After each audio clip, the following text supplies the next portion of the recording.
get started. The needs that are coming up this year. If you know me or have been following any of my work, I'm really into nonviolent communication from Marshall Rosenberg. I do believe that this is one of the most important tools to bridge what we're bridging, because we're in a time, right? Dawn of the new era. We're in a time of a new era, and this new era obviously has a big breakdown. First, we have a lot of people dying. We have a lot of people leaving the planet as predicted. The 2012 prophecies wasn't for, the day. It was an energetic shift.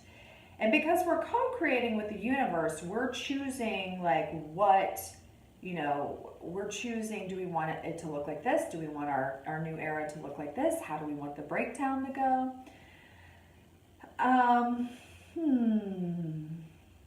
And it's looking really intense. To be honest, everybody's like, ooh, 2016, let it go. Well, guess what? The calendar date's not going to change, and then boom, it's amazeballs. It's not looking like that.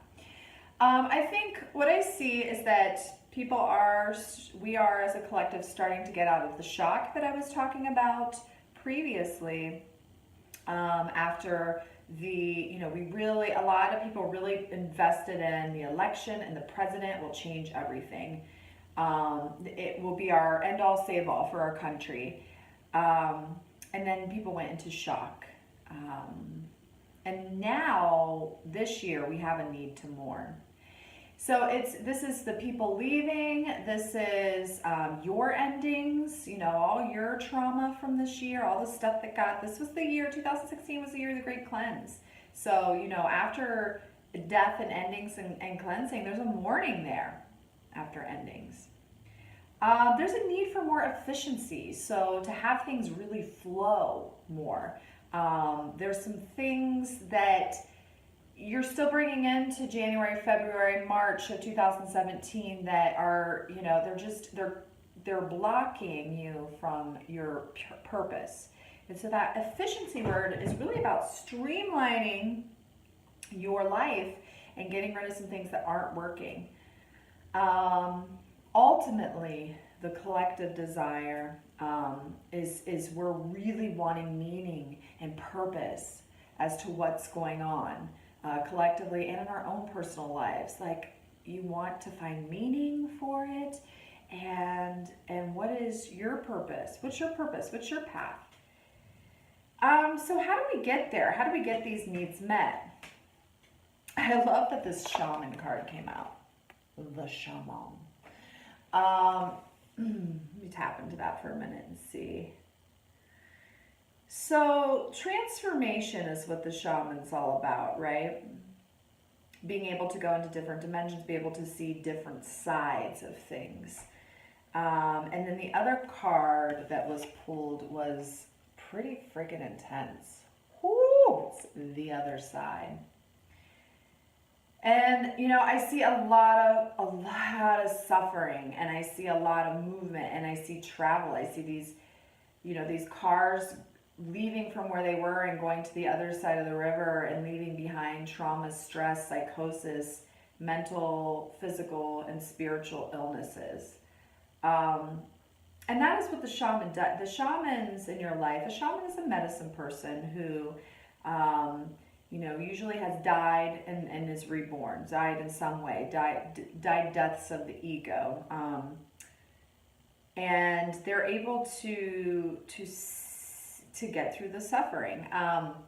So the shaman card's coming in to let you know, go to gatherings, go to groups, go to your healers, go to your seers, and really they're going to be able to guide you. I'm not just saying this because I am one, it just came up with the cards. They're going to be able to guide you if you're feeling lost. And this isn't just for magical people, this is for everyone. We all have, whether you're a good Christian or a peaceful Buddhist or whatever, if you're depressed, if you're anxious, if you're suicidal, if you have addiction tendencies, if you are checking out, or if you're not checking out and you're suffering, there are people that can help you, and you deserve to be supported. There is a overall blockage in your life that I'm seeing, and It's the polarities, good, bad, right, wrong, evil, good.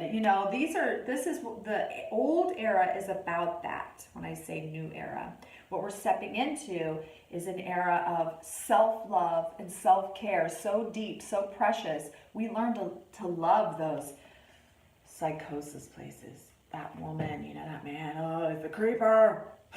We learn to love that part of ourselves. And when you do bridge the two sides and you go, wow, this is really hard about myself, but I love it anyways. And you do that through radical self-care. This is from my own day. Radical self-care is what brought me back from the dead. I was losing hair. I was losing teeth. I didn't know that my hectic lifestyle was prohibiting me. Stress and adrenal failure was prohibiting me from health and wellness, and I wasn't absorbing nutrients. When you're not absorbing nutrients, you're calling in autoimmune disorders, depression, all these things. And so that's why this year is about healing mentally, physically, spiritually, all that. So yeah, I'll leave you with another one that popped up, which is the inner child. The inner child. This is a call to become more childlike, more curious this year, to find peace with that wounded child within. We all have that time period in our lives where something really horrible happened and it kind of stunted the emotional growth process. That's your shadow side right there. That's where it goes back to, and that's the part that you are going to look at this year. I absolutely love doing videos, and I will be doing them regularly. And I always do personal readings. I'm available for personal readings in Columbus, Ohio, or on the phone. I do email readings. And I would love to do that for you. It's dawn-thompson.com, or you can like my page, Dawn of the New Era, on Facebook. I wish you a freaking fantastic 2017. And guess what? It's not going to be all peace and roses, but it's going to be intense. It's going to be fun. And get out of your victim role. Get out of it. Get out of it. And empower yourselves. Empower yourselves through radical self-care. We're still in winter here in my side of the world. So, if you are, get into the bear totem. He wanted to come out. He's like, go in, really deep, quiet places. I have a bunch of candles lit tonight on New Year's Eve, and I'm just doing yoga in the candlelight and getting really, really deep. Because it's time to rest.